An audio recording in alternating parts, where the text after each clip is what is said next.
Refrigeration. Refrigeration एक ऐसी प्रक्रिया होती है जिसमें किसी विशेष स्थान या वस्तु से अनावश्यक गर्मी को निकाला जाता है। दूसरे शब्दों में कहें तो रेफ्रिजरेशन का मुख्य काम होता है किसी बंद स्थान के अंदर का तापमान कम करना।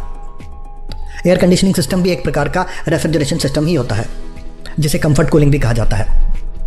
इसी तरह इंडस्ट्रियल रेफ्रिजरेशन का इस्तेमाल भी कई किस्म की प्रक्रियाओं में किया जाता है, जैसे cold storage, food processing, dairy plant और ऑयल एंड गैस इत्यादि।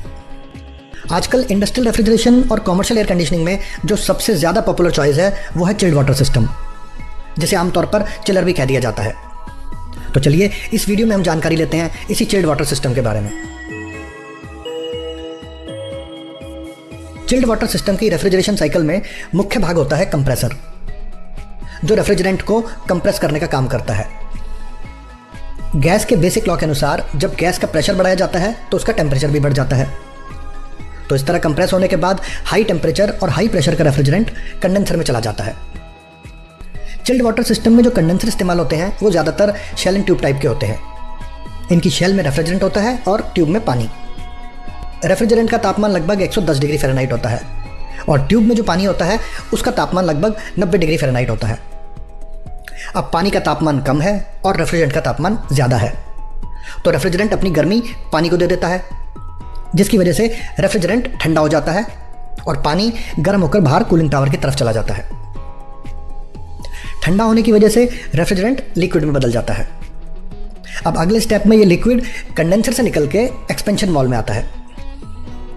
अब एक्सपेंशन वॉल्व का काम है रेफ्रिजरेंट के प्रेशर को कम करना। प्रेशर कम यानी तापमान कम।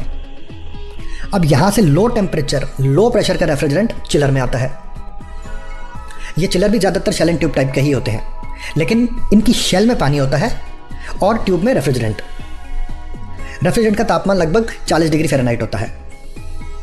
अब 40 डिग्री फ़ारेनहाइट के संपर्क में आने पर पानी 44 डिग्री फ़ारेनहाइट तक ठंडा हो जाता है। ये चिल्ड वाटर अब एयर कंडीशनिंग या इंडस्ट्रियल इस्तेमाल के लिए फिर आगे चला जाता है। ध्यान से समझिएगा, चिल्ड वाटर अपने इस्तेमाल के लिए जाता है और वहाँ से गर्म होकर फिर चिलर में आ जाता है।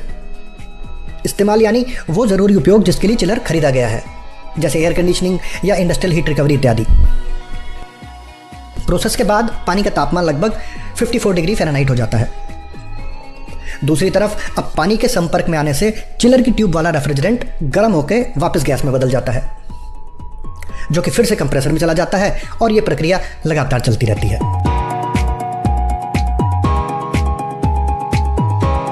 आइए अब कंडेंसर वाटर साइकिल को भी थोड़ा विस्तार से जान लेते हैं।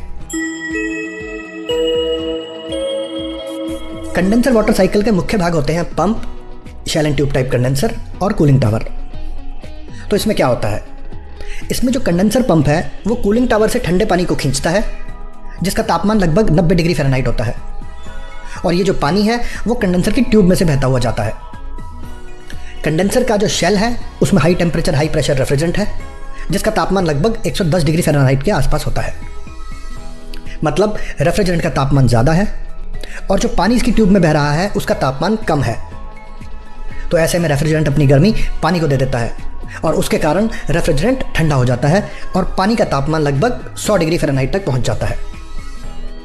ज़रूरी नहीं है कि यह तापमान हर जगह एक समान हो, अलग अलग मौसम में यह अलग अलग हो सकता है, लेकिन जो डेल्टा टी है वो आमतौर पर एक ही रहता है। डेल्टा टी मतलब कंडेंसर से निकलकर कूलिंग टावर में जाने वाला गर्म पानी और उससे निकलने वाले ठंडे पानी का अंतर। डेल्टा टी को कूलिंग रेंज भी कहा जाता है, जो लगभग 10 डिग्री फ़ारेनहाइट होती है। कंडेंसर से निकला हुआ 100 डिग्री फ़ारेनहाइट वाला पानी कूलिंग टावर में जाता है और यहाँ पर आकर नोजल्स या स्प्रिंकलर से कूलिंग टावर की फिल्स में बौछार होकर गिरने लगता है। कूलिंग टावर में ऊपर एक पंखा लगा होता है जो कि हवा को खींचता है।